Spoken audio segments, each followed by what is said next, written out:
Hey everyone, and welcome to Girlfriend2Girlfriend. I'm Jabbour, the founder of the Girlfriends Club, and really excited to be with you tonight.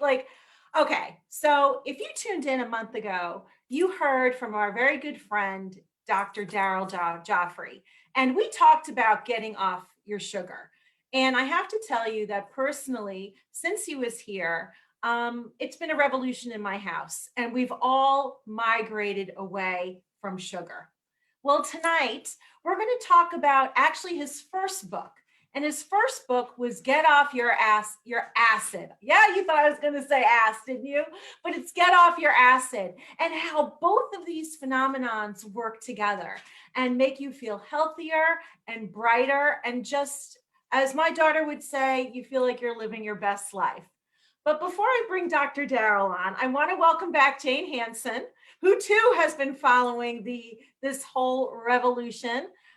Here she is. Sorry, I'm busy reading. I'm reading Here about we go. So can we just talk? Do you mind Yeah. if I bring up your daughter? No, of course. I mean, She might, but you know.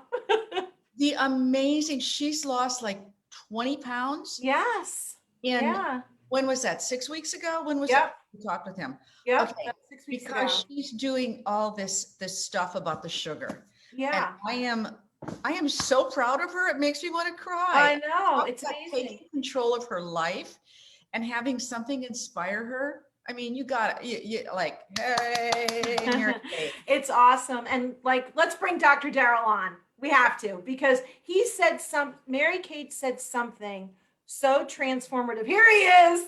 What's up, guys? And I want to second so- what Jane said. I am so proud of her. She looks amazing. And just to see that certainty behind what she's doing, as I said it before we started, you guys are all acid kickers. I'm proud of every one of you, but especially your daughter. She's rocking it right now. And what did she say to you? She felt less puffy. Yep. Yeah. Well, and frankly, she looks beautiful. Her face is different. When you talk about less puffy, her face is different. I mean, she just looks glorious. I mean, can you imagine? It's revolutionary. And I don't know. And yet, yeah, when I met Daryl, it was also revolutionary for me too, because he really, he got me into these acid kicking greens that I have every single day. And yeah. Right, you guys are on it. Let's make a deal. Here we go. Carol Merrill here. But Vanna White. Yeah, exactly. Maybe I'm dating myself with Carol Merrill.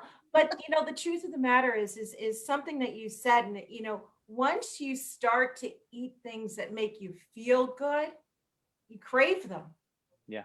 You shift. There's this whole shift, this whole migration away from all that other stuff. So instead of drinking the evil, we are now visiting the carrot patch. Right, but I want, before you throw that evil thing out, the coffee mate, because what did she say to you, Daryl, when we were talking a couple of minutes ago? She said, oh, it's fine, it's sugar-free. And you went, And Alex, first of all, I want to acknowledge you for just being conscious about looking to make better choices, because the one that we brought up last time, I remember talking about it, and you couldn't pronounce half of the ingredients in there. We actually stopped. And I said, what you can't pronounce, you can't digest. So the other red flag is when you move to something that says. Can I say that again? What you can't pronounce, you can't digest, right? So I mean, I really want everybody watching to think about that, because that's so crucial. Okay, keep going. Sorry. And not only can you not digest it, it's what that's doing to your microbiome, which is really where your health lives. I mean, Hippocrates is the father of modern medicine, said, look to the gut. It's the cause of all dis-ease. And I say that with a hyphen, because the more dis-ease, lack of balance, lack of harmony we have in our body, eventually that turns into disease. I'm talking about heart disease. I'm talking about cancer, diabetes, metabolic syndrome, Alzheimer's, dementia, the fourth cause of death now, which is crazy. And if you look at the core of all those chronic degenerative diseases, sugar is at the core. So those things that we can't pronounce, they literally spike up inflammation. They destroy your gut. They create this fertile environment for stealth pathogens. And guess what happens? As they build up in your gut, we get something called leaky gut, which we don't want. And leaky gut is when these things start to leak into the bloodstream. And once they get into our bloodstream, That's it. It's like a highway. It's a systemic inflammatory highway. And going back to what your daughter said, she talked about de-bloat. What is bloat? Bloat is inflammation, right? So when we get the sugar out of our diets, what happens is sugar levels drop, insulin levels drop. We stop burning sugar as the primary source of fuel, which is a dirty inflammatory burn, and the body starts to transition towards fat burning. That's the goal. That's where we want to move. And it's not just about weight loss. I mean, yes, we want to lose weight. I'm talking about health. I'm talking about longevity. I'm talking about metabolic flexibility. So, Allie, I want to acknowledge you for starting to be conscious about these things. But again, sugar-free, we got rid of one dangerous toxin or dangerous poison, which is sugar. But the problem, without me having to look at that label, I know that they replaced that, because once the sugar comes out, it's going to taste like cardboard. It's going to taste terrible. So what do they bring in? The artificial sweeteners. It's the same thing with fat-free. So be very careful when you see sugar-free, because usually you're going to find something like aspartame, which is actually a neurotoxin. Very, very dangerous. And I'm going to actually say that these neurotoxins.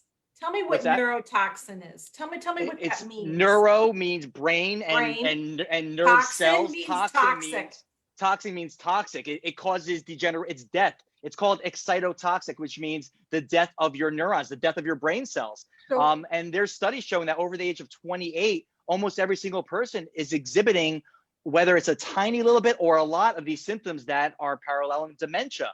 Well, what is dementia? Alzheimer's, eventually, which it can become.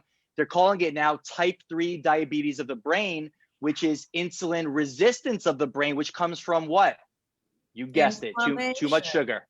Yeah. Sugar. You know, my mother died from Alzheimer's. And so that is always top of my mind. I know you did a test on my, brain when I was in seeing you, and, we saw some little hot spots, and you told me some things to do, but I know it's inflammation in the brain.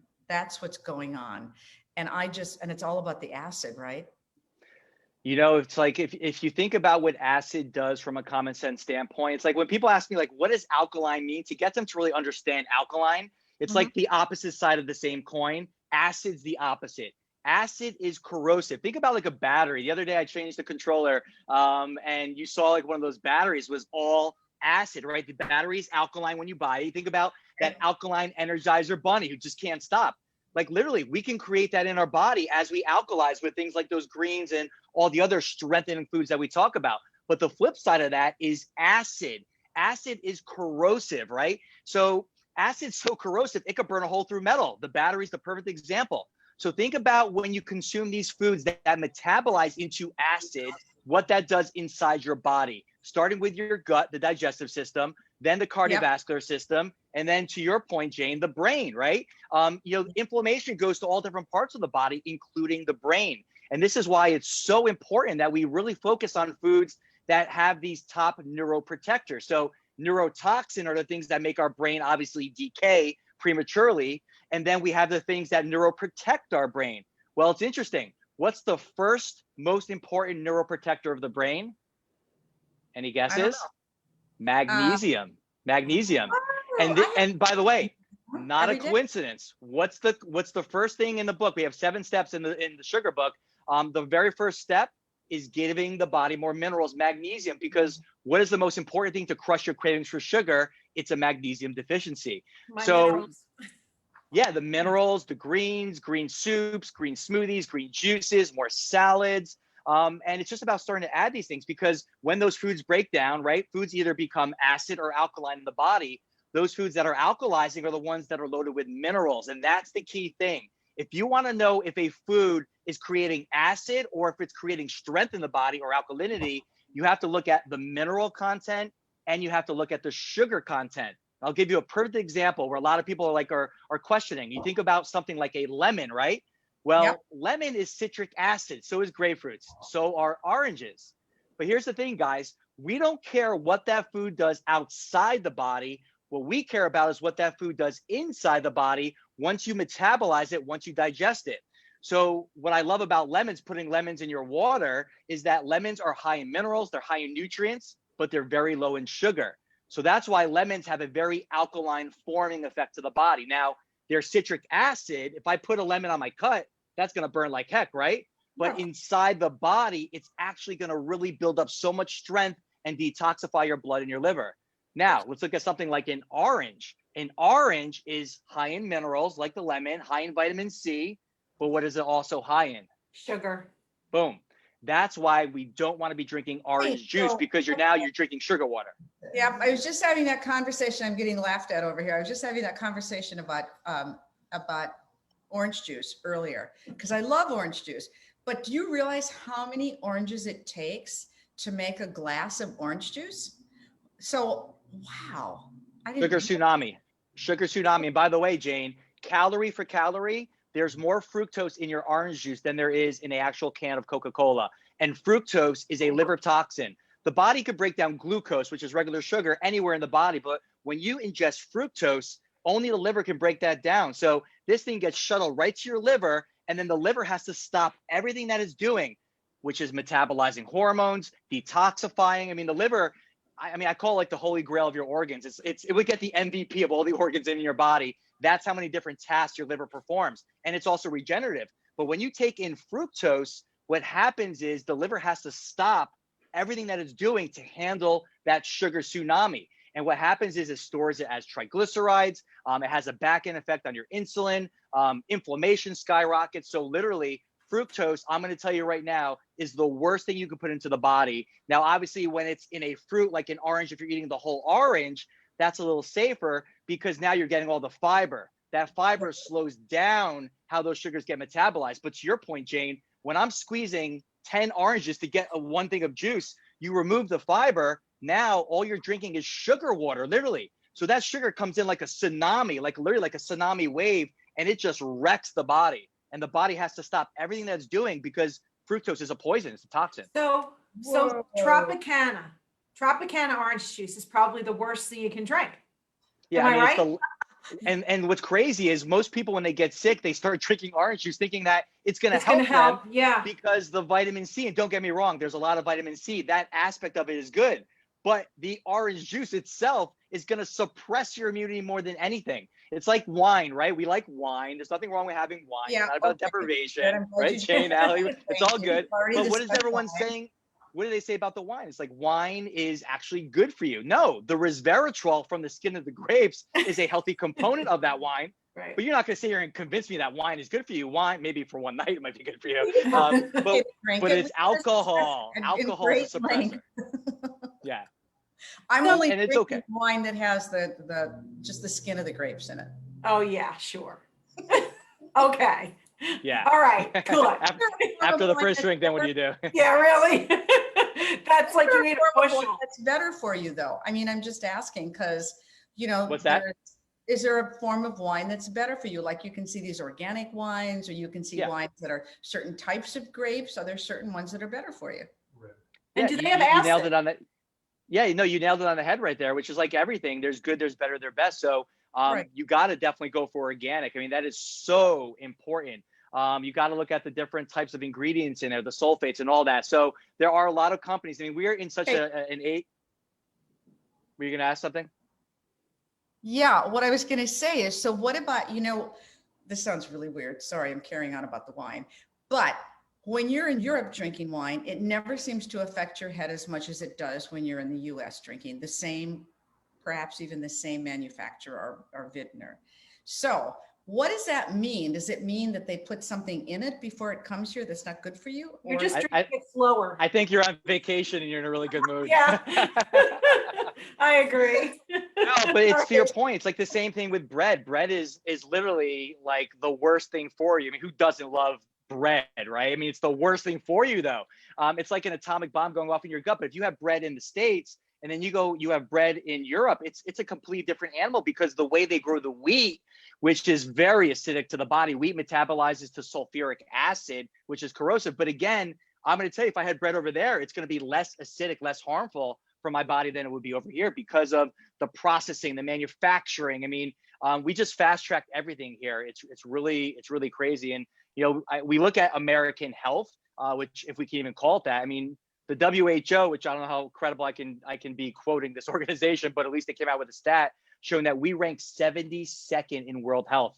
And I don't know about you, I can't name 71 countries ahead of us. I mean, that's really sad that Yeah. we make up 5% of the world's population. We spend over 50% of the world's money on medical care, which I call sick care, right? So again, we have the best crisis care system in the world. If I get hit by a car or God forbid an emergency happens, then we have the best crisis care system in the world. But I'm going to tell you, we do not have a healthcare system. This is a sick care system because we're not focusing on what we need to do to be healthy, what we need to do to strengthen our body. It's about a pill for every ill. It's like, what potion or lotion can I take? And the problem is that we're not addressing the underlying causes of why our bodies are out of balance. That's what we focus on. If we want to be healthy, we have to focus on removing these blocking factors by introducing more foods that strengthen our body. We live in a day and age where we have to supplement no matter what you believe. I used to be in the camp 20 years ago when I first started that you can get all the things you need from your food. It's impossible. Our soils become so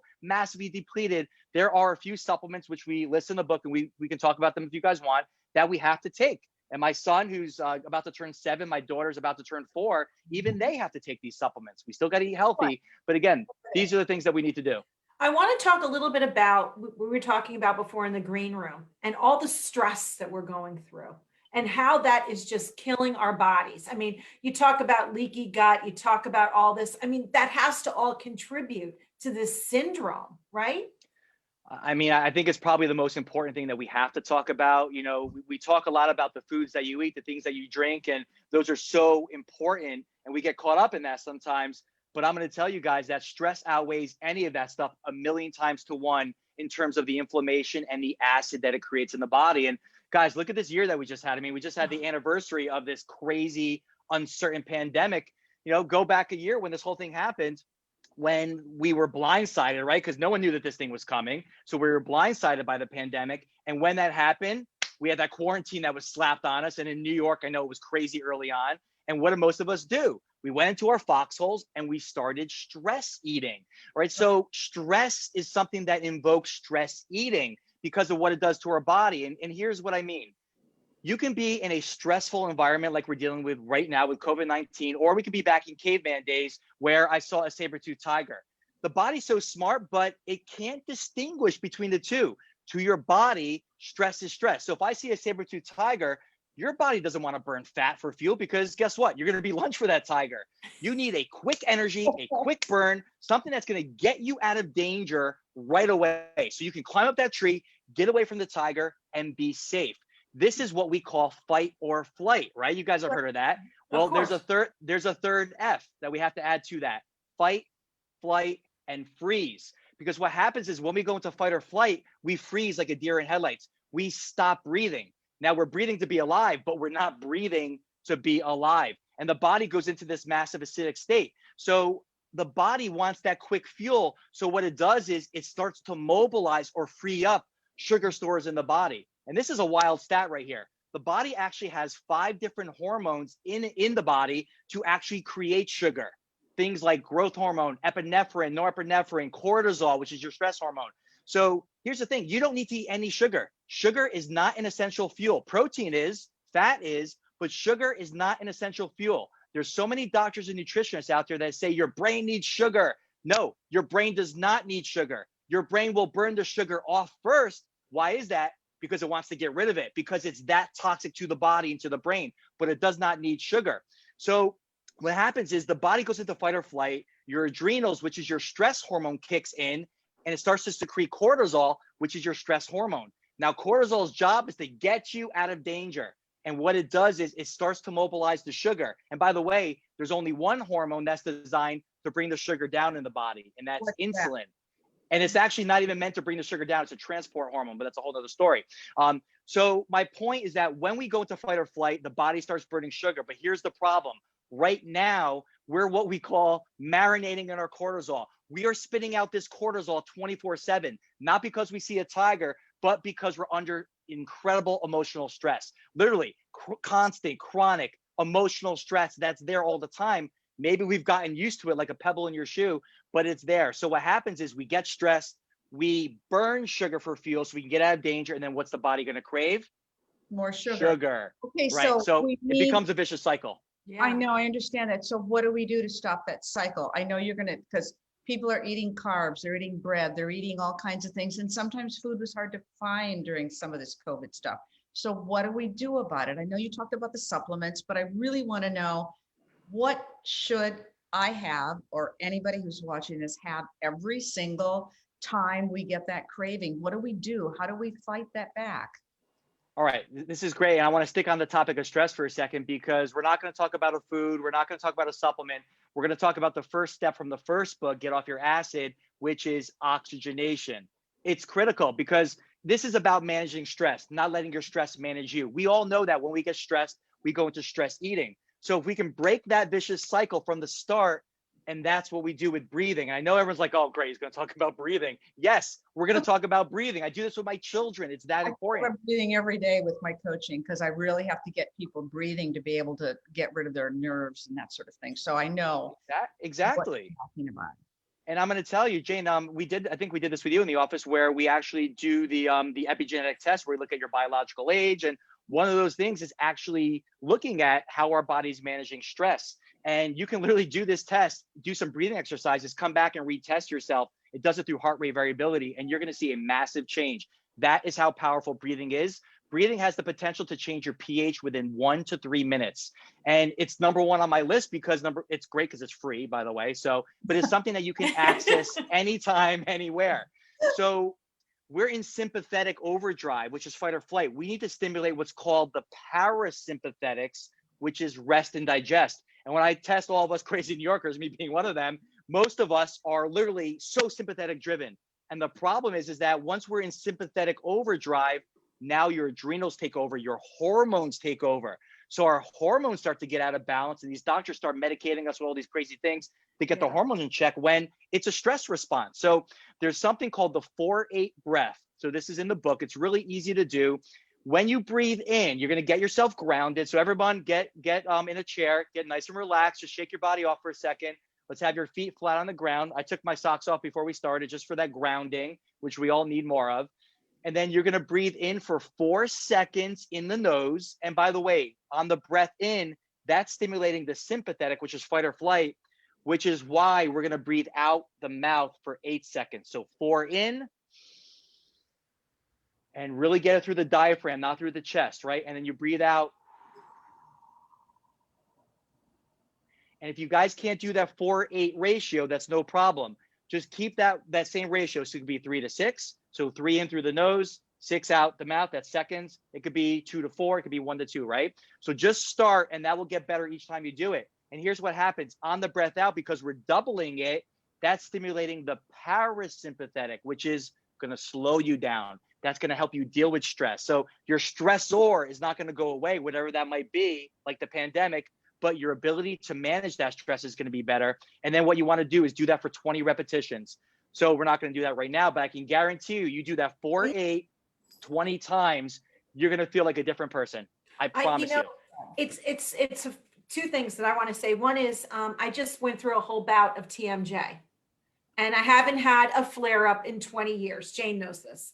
And I went to my neurological chiropractor, and he's like, what are you doing? And you know what my therapy was? Proper breathing. Yeah. I mean, this is why, because I work out every day, and he's like, when you're on the elliptical or whatever, why are you being so tense? Relax, breathe. Yeah. He's like, and I'm like, oh, okay, all right, just breathe. And guess what? Within I'm not kidding, 7 days, the pain was gone. I wasn't having the shooting, pain here. It was just incredible. So I'm a big believer in breathing. And now when I'm working out, I'm doing that in and out. And I'm very conscious of the air coming in my body and exiting my body, and taking the time to do it. It's not a rush. No. That's the whole part of it is to slow our bodies down. To relax and take a break. The other thing is, why is it that we want to eat when we're stressed? It's what happens. It's like, okay, tick, tick, tick, go, let's go get the chips or whatever. What makes us go there? Well, what's about that notion of comfort food? Food. Well, think about that, Jane. Think about comfort food is really what we reach for when we stress eat. But here's the ironic thing about comfort eating. It might give you the instant gratification, but there's nothing comforting to your body about comfort foods. It actually does the opposite. It stresses your body. It stresses your weight. It stresses your energy. It stresses your immune system. And it's going to actually make you want to do more of that bad habit, right? And going back to what I was just saying, and that's why, by the way, this is the other part about it, is that the solution to this is not to eat, though, right? We can't not eat. Now, as important as exercise is, and I think it's the most critical thing, especially if you're having trouble breaking the sugar cycle, to start moving your body. Motion is emotion. You're going to feel so much better. You're not going to want to eat a Krispy Kreme donut. You're going to eat something healthier, right? But well, I don't know. It's really just go with it, okay? By the way, can I just say one more thing? You have this thing on Instagram about cactus, like cactus is the new vegetable. Oh, yeah. Kidding? I said I'm gonna go out on a limb and say it might be a superfood. We made those with the kiddies the other night, and it was pretty wild. Yeah, I'm not gonna tell you it was my favorite vegetable, but it was interesting finding something new. I just have to say, your son Braden, we're gonna have a feast. Is that what he says? That's what he said on the Instagram video. And like, of course, the melange of vegetables, right? And he's being very delicate, and he's putting the olive oil on every pepper. That must have been a 2-hour project. He's not delicate when he eats it. He is very serious about his food. He destroyed that cactus, by the way. He ate 80% of it. So fun. Yeah, it's so fun doing it with them. He'll eat the avocado like it's an apple. I love it. It's just so great. I mean, both your children, but if we just dial it back just for 1 second, because I know we're running out of time, but I think, talking about the comfort foods and what happens, it becomes an addiction. You want more. And then you realize after you went from this comfort zone to like bloat zone. You feel bloat. Yeah, exactly. So I basically have a 3-step rule for snack, which I think is really good in this instance. And so number one, we want to make sure we're not emotional eating, which most of the time it is. So that's why I like to break the pattern. It's called a pattern interruption. So whether it's doing the breathing exercise, or you get up, you do 5 minutes of yoga. I have my chi machine. I have my whole body vibration. I could do some stretching. I could jump on my rebounder for 2 minutes. You just want to break the pattern. And as you stimulate it's like there's a whole shift. Now, step rule, which I think really is helpful, is sometimes you might actually be dehydrated. It might not even be hunger. With the emotional aspect of it, there's other things for that as well. Having your why written down, like your purpose. I know they're going to derail, and I look at my why, which is about my children, my father who passed away.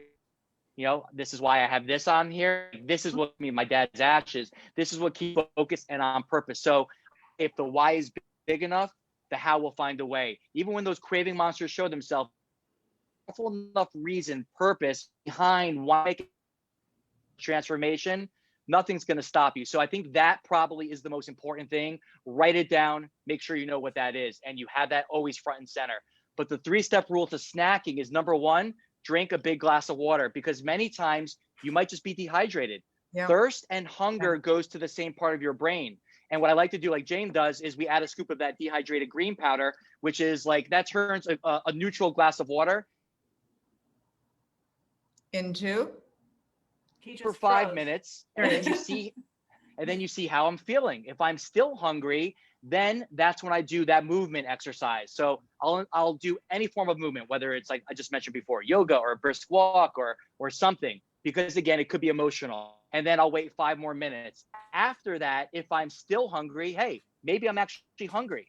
So going through those first 2 steps, which takes literally 10 to 15 minutes, is going to really start to break the patterns. But then if you want to eat something, make it a healthy snack, something that's going to strengthen you, not stress you, something that's going to cleanse you, not clog you. So I'll do like a celery stick with some raw almond butter, some hemp seeds, or my daughter loves some slices of green apples with some raw almond butter, some cinnamon. I mean, there's so many different types of things that you can do. We give tons of examples in the book, but that's giving your body something that's going to actually nourish you. And 95% of the time, you're not going to want to go for the unhealthy snack. Well, I think I'm just going to come over, because Braden just seems to have it all together. I mean, the two of them seem like they have their own little cooking segment.